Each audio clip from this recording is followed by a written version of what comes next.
As I said earlier, emotive language often relies on the use of connotation. A connotation is the implied or suggested meaning of the word. An example of this would be the word snake.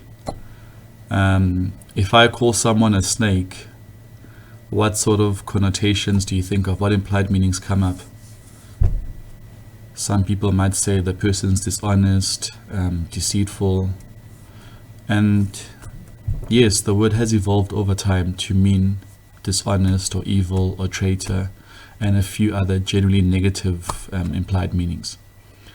The opposite of a connotation is the denotation, which is the literal meaning of the word. The denotation is the direct meaning and is often found in the dictionary. So I guess an easy way to remember the meaning of denotation is just to remember it as the dictionary meaning of the word. However, because language evolves over time, we've found that some connotations have also made it into the dictionary as one of the meanings of words. Anyways, that's a story for another day. Connotations can be both positive and negative, and possibly even neutral. But generally speaking, although emotive language can be positive, negative, and neutral, connotations generally tend to fall under positive or negative. If I call someone slender, the word slender has a positive connotation.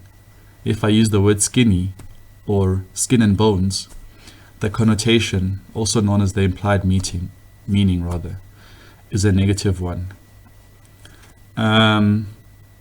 Let's have a look at an example of connotations. If I say to you that, hey Ben, you are meticulous, that generally has a what connotation?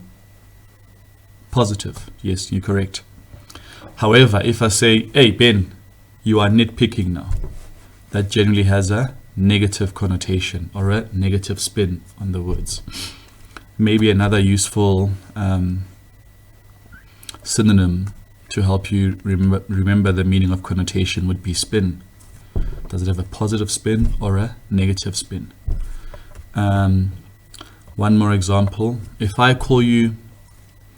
say that he's a very unassuming young man, that generally has a positive spin.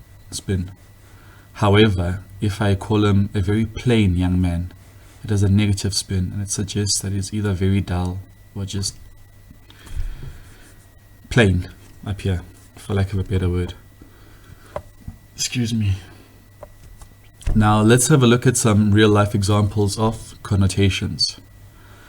Now I've already mentioned to you guys that a word can have a negative or a positive connotation. Some argue that connotations may be neutral. We've had that discussion and we won't go into that right now. Let's focus on positive and negative. I can either say that this task will be difficult, or I can say that this task will be challenging. The word difficult has a negative connotation. It suggests that there are problems ahead. Difficult, problems, negative. However, if I describe the task as challenging, it's got a more positive connotation. It suggests that the problems will be overcome. And if I say to you, welcome to my home, or I say to you, welcome to my house, once again, a home has a positive connotation.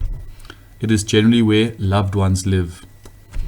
Somewhere warm, somewhere fuzzy, somewhere you go to be loved, to be accepted, to belong, to feel safe. While a house, on the other hand, is just a functional building to live in. And that's more of a neutral connotation. It's not necessarily negative. There's nothing negative about a house. It's just neutral. It's descriptive. It's a building that functions, that we can live in. And this is why engineers generally build houses while estate agents sell homes. And it makes sense. The engineer is not selling, they're not trying to paint houses as good or bad. They're just building. They're engaged in a neutral act of construction. However, the estate agent is trying to sell an experience, a positive experience. And that's why when they sell homes, they know exactly what they're doing. They're trying to say to you that, hey, if you buy this, you will get acceptance, belonging, warmth. You will be with your loved ones. And if you're a parent, you'll be able to protect your children and your family. So now I'll ask you the same question once again. Why should you care about connotations? And the answer is, once again, you can use connotations to influence your readers. Now, as a writer, you can influence your readers' opinions with the words you choose. The connotations of your chosen words determine whether your text is biased or unbiased. And an example of this would be, for the billions of rands made here, Santon is remarkably stingy when it comes to giving. Now, instead of using the word stingy, I could have chosen any of the following words. I could have said, Santon is remarkably careful when it comes to giving, or they are economical, or they are frugal, or thrifty. Any of those words which don't have as negative a connotation as the word stingy. However, I deliberately opted for stingy because it has a negative connotation. I wanted to portray Santon's wealthy as privileged and self-centered. My sentence was an attack and not just a statement. By choosing the words with the right connotations or with no connotations, we can present a non-biased text or a biased one, ranging from subtly nudging the readers towards your position to exposing your position with a rant or exposing your own biases or predispositions.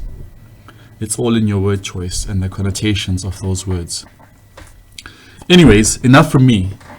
We've compiled a quiz for you guys to test your knowledge of emotive language and connotations. Let's complete the quiz, please. Thank you very much.